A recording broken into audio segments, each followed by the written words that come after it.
when I was 25? Well, I was obsessed. 25, so that would have been 87. I'd been in graduate school for 2 years. Well, you know, when I was 25 or so, I probably weighed about 138 pounds. I smoked like a pack of cigarettes a day.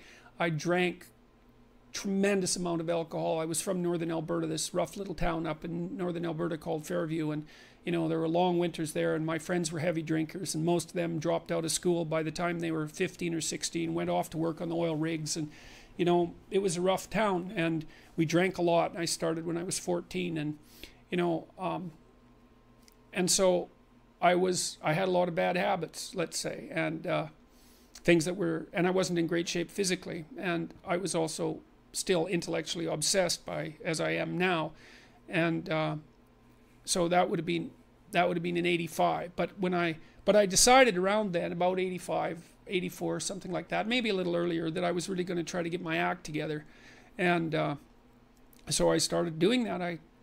First of all, I quit smoking.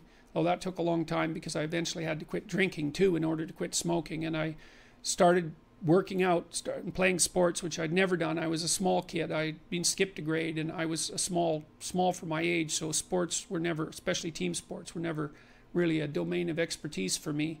Although I skied and went trapping with my dad, and went, you know, cross-country skiing and camping and all that. So, but when I went to graduate school, I started swimming. the first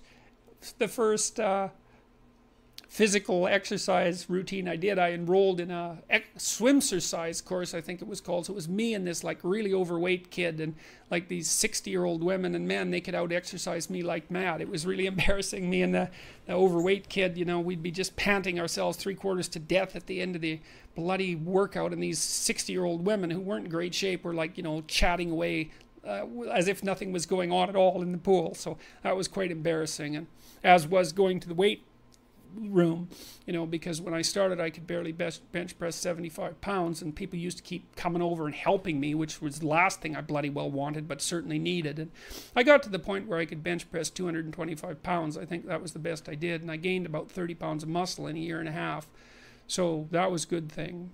So like I was kind of a wild man, and you know, I'm a little bit manic in my temperament, and so you know, I was kind of going every direction at the same time. So, and you know, I don't regret that. I had a fine time when I was a kid, but I needed really to get disciplined, and I had to do it because I was working on these hard problems that, you know, that I've been discussing with all of you, and I've been working on them really, you know, obsessively since I was probably about 18, maybe even earlier than that, and got to the point around 25 when I was in graduate school trying to get my PhD, so doing all my research. Like I published 15 papers by the time I graduated with my PhD, which was I think by a fairly large measure the most papers that any graduate student at that time had ever published at McGill. I think that's right. It might have been twice as many, or maybe twice as many, maybe even 3 times as many. And at the same time I wrote Maps of Meaning, which was a terribly difficult thing to do, because I was writing about 3 hours a day doing that, and I couldn't do all that and continue with my misbehavior, you know, my sort of what would you say, my hedonistic my massive hedonistic consumption of alcohol and all of that. I just couldn't keep it up, and also work seriously on the issues that were at hand. So, you know, I had to stop. That's a sacrifice. I had to stop messing about and straighten myself out. And I got married. Well, the woman who's my wife, Tammy, who I've known since she was 8 years old, she lived across the street from me in this little town called Fairview, and I was in love with her like the first time I saw her, which is quite the bloody thing.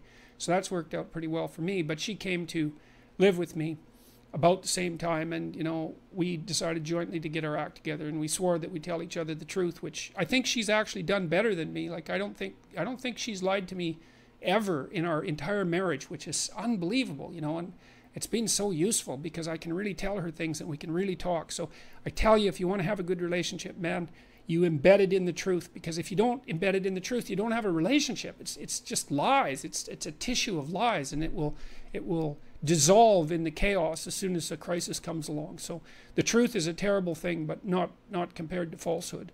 So All right, so let's look at the live chat here.